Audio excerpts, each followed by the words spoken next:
I really envy you. You just came across an incredibly thrilling and exciting movie. If you watch it and feel it's boring, come over and slap me directly. Everyone says that Korean chaebols are extremely wealthy, often surrounded by luxury cars and attractive companions, and even some government officials have to show them courtesy. But when you truly learn about the lavish lifestyle of Korean drug lords, it will leave you completely speechless. For example, the movie we are talking about today, The Drug King, is adapted from the true story of the notorious 1970s Korean drug lord Lee Do-sam. The director went to great lengths for authenticity, spending huge sums to hire Song Kang-ho and Bae Do-na, and even portrayed the greed of human nature, corruption between government and business, and the use of influence in relationships in a realistic way. Because of this, the movie was pulled from theaters multiple times during its release, and it was only after being given an age restriction of 19+ that it was finally allowed to be shown. So next, let's take a look at how a low-level small-time worker used his methods to rise to become a nationally famous drug lord, and what eventually led to his fall from grace. The main character, Lee Do-sam, was an ordinary Korean citizen, spending most of his time at a fish market, but he didn't earn money by selling fish. Instead, he used the market as a front, secretly smuggling watches behind the scenes to support his family's living. Compared to other fish sellers, Lee Do-sam often made more money than they did. However, Lee Do-sam was very ambitious, and he was not satisfied with his current life. One day, he had the opportunity to meet a small-time boss who smuggled gold. Hearing that the profits were huge, Lee Do-sam followed him day and night. Because Lee Do-sam had previously worked as a goldsmith, he could immediately tell the authenticity of gold. However, during one offshore transaction, they were suddenly caught by the inspection team, causing chaos on the spot. To save time and protect the gold, the small boss handed a bag of gold to Lee Do-sam, asking him to find a way to bring it back to land. Coincidentally,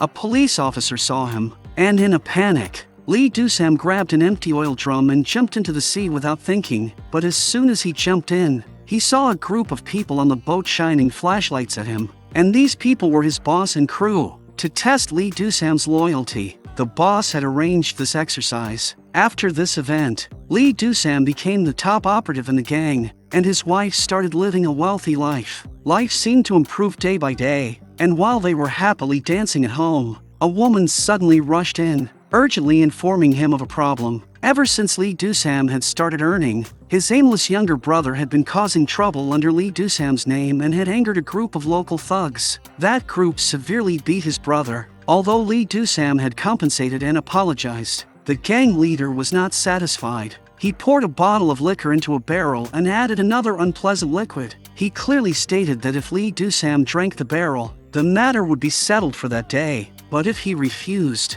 his brother would face a severe consequence. Seeing the situation, a frightened Lee Do-sam had no choice but to comply. This reckless action helped them avoid a bigger disaster. Time moved to 1970, when the Korean president suddenly ordered a nationwide crackdown on smuggling gangs. After hearing the news, the boss frantically used all connections and eventually betrayed Lee Do-sam. At this point, Lee Do-sam was unaware of what had happened and went to the cargo ship early, only to find no one there. Before he could react, a group of plainclothes officers boarded the ship. To capture the smuggling gang, they restrained Lee Do-sam and subjected him to an intense and prolonged interrogation. Even though he was badly beaten, Lee Do-sam did not betray anyone, choosing to endure everything himself. As expected, Lee Do-sam was sentenced to 2 years for smuggling. It was not until his wife came to visit that he learned the full story.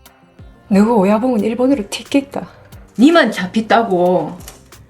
네가 꼬랑댕이다. 꼬랑댕이가 먹고. 어이?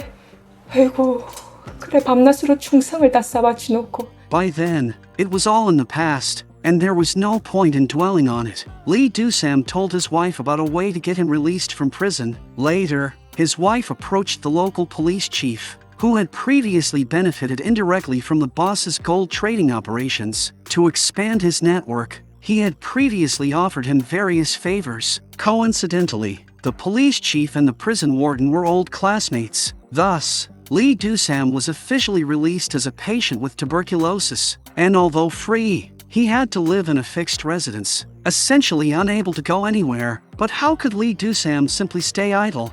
On his first day out, he ran straight to Japan. A friend from his village approached him, saying that a relative in Osaka urgently needed a shipment delivered. And since the relative had just undergone a medical procedure, asked Lee Do-sam to help with the delivery. Since it was Lee Do-sam's first time handling such sensitive cargo, curiosity drove him to agree to the friend's request. Watching the fish being prepared, with packages taken from inside, Lee Do-sam stared blankly at the unfamiliar sight. 희대끼 냉장이 깨졌어? 한국 분겨. 소야.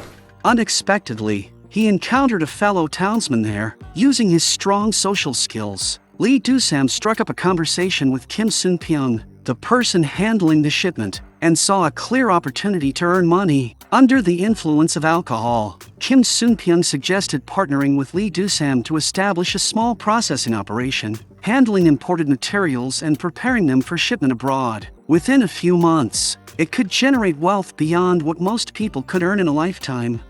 금땡이지. 맹그레다 팔아먹기만 하면요. 완전 노사시네, 노사시.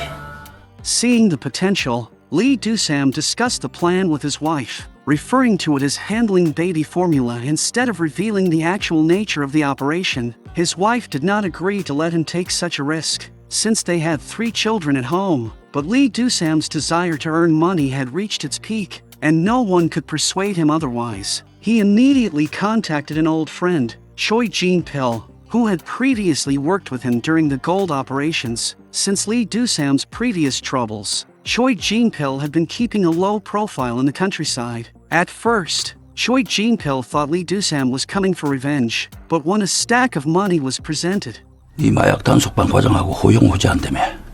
그 백 나도 좀 쓰자. 내 필로폰 사업하려고.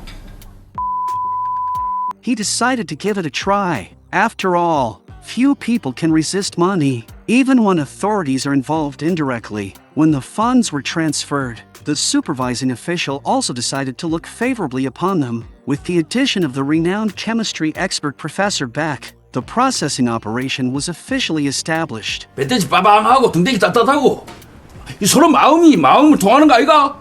잘해보자. Their division of labor was clear. Choi Jin-pil would go to Japan to obtain raw materials. Lee Do-sam and his team would wait at the docks and transport the materials to the secret facility, while Professor Beck focused on research and development inside. On the surface, the facility looked like a regular farm, but it was secretly conducting operations. After carefully preparing everything, they shipped the finished products abroad. This small processing operation turned out to be very profitable. However, when profits were distributed, Choi Jin-pil and Professor Beck took 80%, leaving Lee Do-sam with only 20%. 니네 새끼야, 내 아이는 바로 콩밥이야. The operation had been his idea. He had done the hardest work, and yet earned the least. Anyone would be unhappy with this. And Lee Do-sam, being ambitious, decided to break away and look for resources in Japan. He approached several people, but no one wanted to cooperate with an unknown newcomer. Some ignored him, others treated it as a joke. Unexpectedly, he overheard a man on the phone planning to target a prominent businessman in the same line of work. Sensing an opportunity, Lee Do-sam began tracking the group discreetly with his team. When the moment came, they intervened to protect the businessman, even if it meant facing serious danger. After a long and intense struggle, they successfully neutralized the threat. 올해가 2두3 됐어.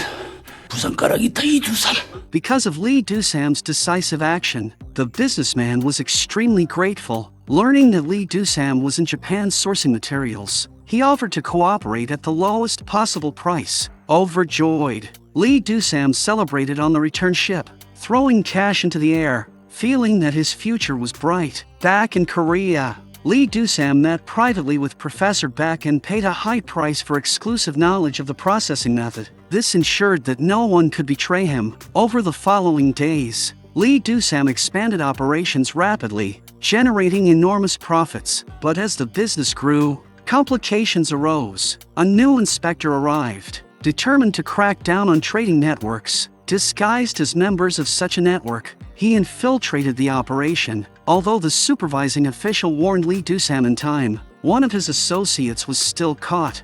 선택하세요. 빨갱이, 뽕쟁이, 뭐가 더 죽같을까? Under pressure, the associate revealed everything, including how shipments were handled and the numbers involved. Lee Do-sam acted immediately, moving all the money from his home and seeking refuge abroad with a trusted friend. This friend, a long-term buyer, hosted Lee Do-sam at a gathering of wealthy individuals, including officials and business people. Among the crowd, Lee Do-sam noticed an elegant woman named Jung-ah, who had connections with influential people. His friend jokingly suggested that forming a relationship with her could ease future business dealings. Taking this seriously, Lee Do-sam approached Jung-ah while she was alone on a rooftop. 내일 언제쯤 시간 되십니까? 내일 바쁜데. 아무리 바빠도 밥은 먹을 거예요. 한 끼는 내하고 모입시다. 내일 밥 먹을 때마다 이완수지 생각할 테니까 같이 먹은 걸로 쳐요, 우리. Although initially rejected, he sensed she might be interested, and the next day began to present himself in a more impressive way, buying a new Mercedes and visiting her residence. 무역업 하신다고요? 대한민국 수출은 혼자 다 하시나?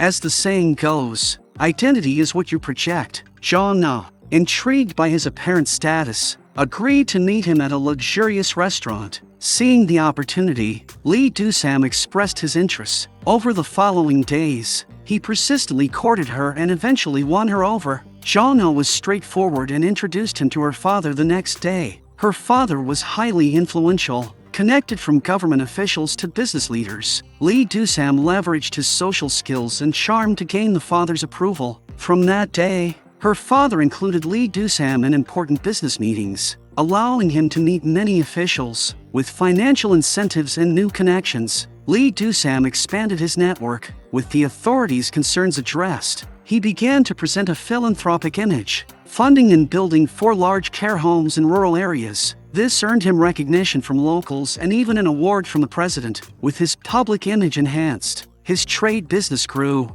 bringing wealth and fame. Lee Do-sam accumulated more money than most could imagine, reaching the peak of his career. But as the saying goes, the higher you rise, the more attention you attract. Lee Do-sam had forgotten that he had a wife in his hometown. When his wife sought out Jung-ah, the latter dismissed her concerns, advising her to care for the children and enjoy family life.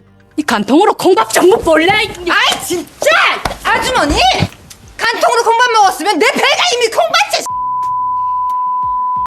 야, 이 보통 미친 년이 아니네. 네네! Frustrated and feeling powerless, the wife vented her anger on household items, creating chaos at home. Upon learning this, Lee Do-sam rushed home to explain, but his wife scolded him fiercely. Lee Do-sam could no longer bear it, so he raised his hand and lightly slapped his wife.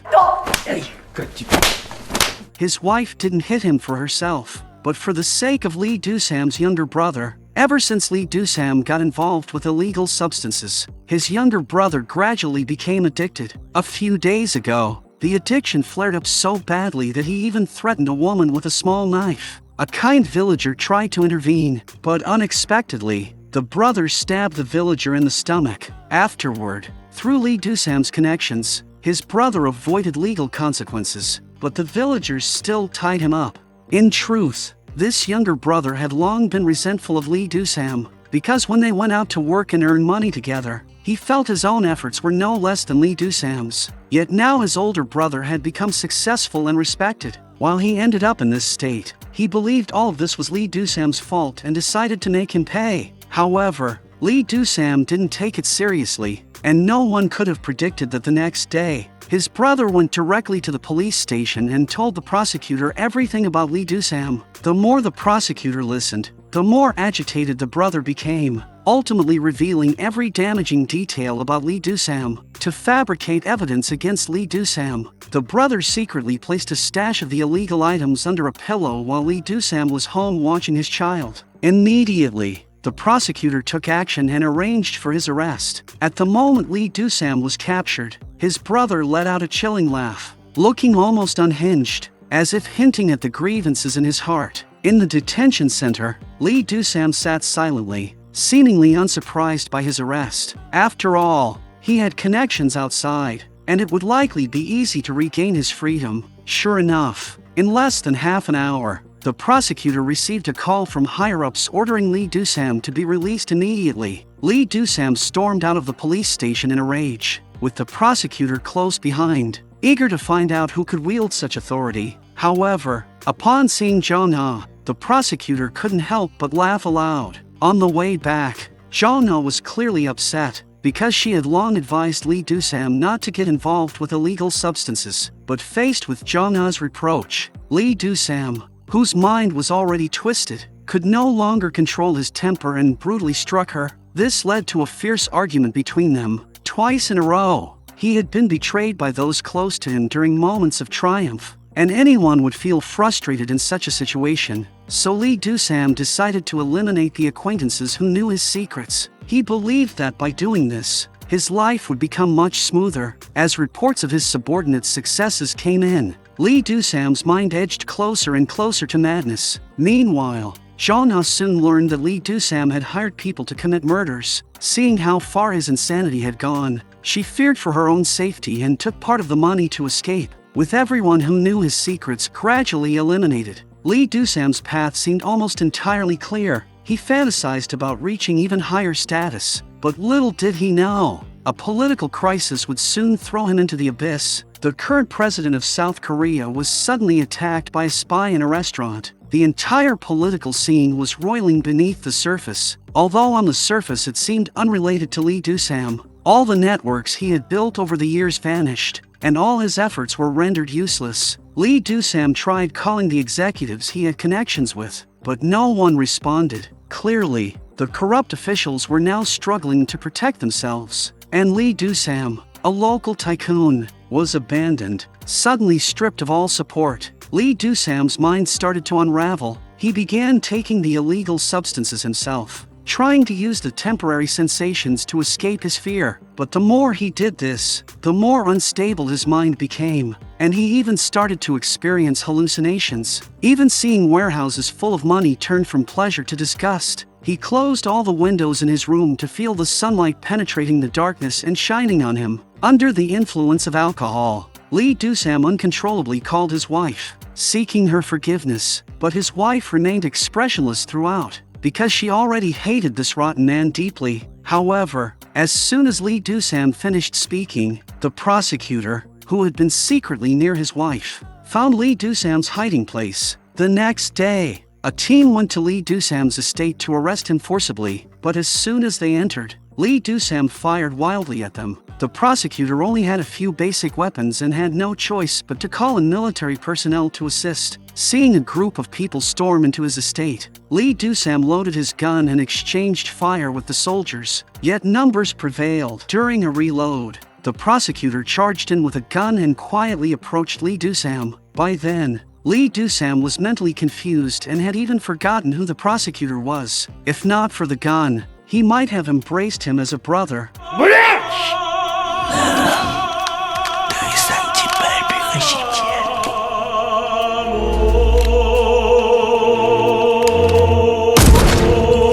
A few days later, Lee Do-sam gradually regained consciousness in the hospital. The prosecutor detailed all of his crimes, and Lee Do-sam seemed to realize the wrongs he had done, understanding that his production of illegal substances had destroyed countless families. With no way out, he confessed the records of bribery accumulated over the years and decided to make his final contribution to society. In the end, the protective umbrellas around Lee Do-sam were successively arrested. Every penny they collected came at the cost of numerous families ruined by illegal substances. Lee Do-sam had always believed that with money and connections, he could stay on top forever, thinking he could control everything. But he forgot that those who rely on power are doomed to fall when that power collapses. From an arrogant kingpin of illicit trade to a prisoner stripped of everything, the stark contrast reveals the emptiness of desire. He spent his life pursuing wealth and status, only to be trapped by them in the end. He lost his family,